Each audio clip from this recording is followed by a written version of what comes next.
Hey everybody, boy, it's been a while since Nicole and I have actually done one of these shows from the couch. I know. Hi everyone. Yeah, this is a big day for us because today, when we're recording this, Yay. We've had a fun day because it's our first wedding anniversary. Yes. Year one is in the books now. Yes, we made it. We did make it, and I thought we would talk about and share with people. One of the things is, this is actually my second one-year anniversary for me, because of course I was married before, and my first wife Pam went to heaven. It's been several years ago now, and I will tell you, year one of this chapter 2 of my life, a little different, but in some ways also very much like year one of the first marriage. Now for you though, it's your very first year one. Yeah, it's my very first year one. Yeah. So, okay, I'll ask you. Okay.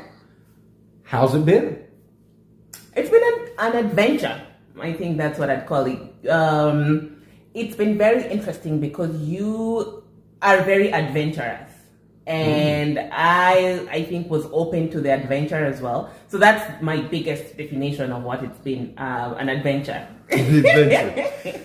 Yeah, I would agree. It has been an adventure. Because there's so many new things that I've gotten to do this past year. Maybe an example or two.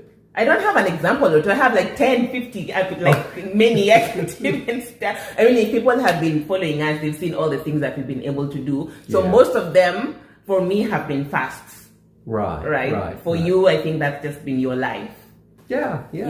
That's interesting that you say that, because even the subject of marriage, this is not a first for me, but it's a first for you. Yes. I think one of the most exciting things, in my opinion, that happened outside of initially getting married, was us buying a home together. Oh. Because I never thought really I would ever be a homeowner again. Okay. And then we did that, and I know you too, probably, you told me this is just something, when you grew up in Kenya, probably the farthest thing on your mind when you're buying a home. Yeah, buying a home is not like one thing that, like, it's not just as easy as well, it's not easy for anyone, but it's not part of the plan in your immediate future, I would say. So yeah, that was also interesting and a good thing to be able to do. Yeah.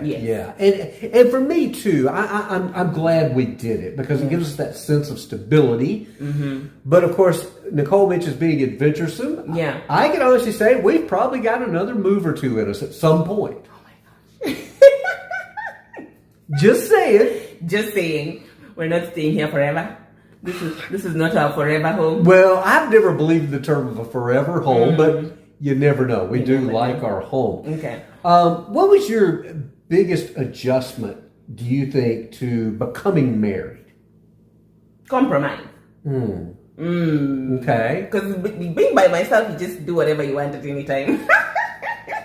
Me too. but like when you're married, then you have to always take the other person into consideration, and that doesn't always come so naturally. To me, even since I've not done this before, so you're just like, well, you want to do that, I don't want to do that, I want to do this other thing. So we had our moments, yes. And it's gotten better. Yeah, gotten much better. What did you have to adjust to? Well, like you, I mean, I've been alone almost 5 years, but had been married for a long time. Yes. So yeah, I kind of gotten used to some of my routines and things. Probably my biggest adjustment was how to manage money again. I mean, I always consider myself a pretty good manager of money. But I didn't worry about it. Yeah. I didn't think about it. Just spend it.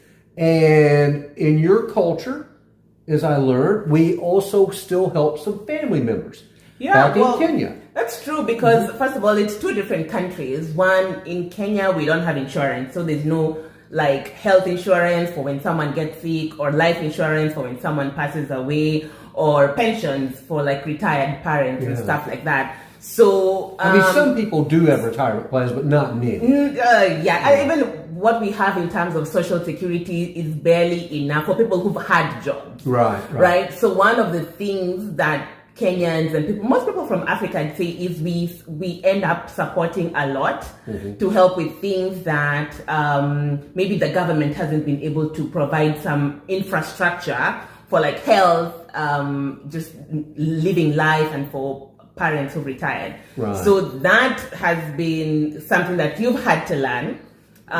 Whenever someone is sick, gotta send money. Whenever someone has passed away.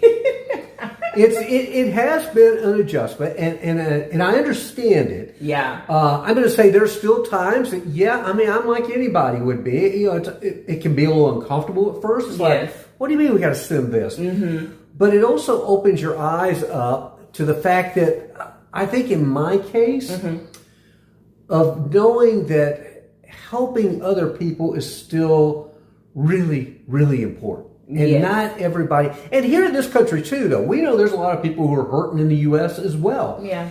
But we do have some better opportunities.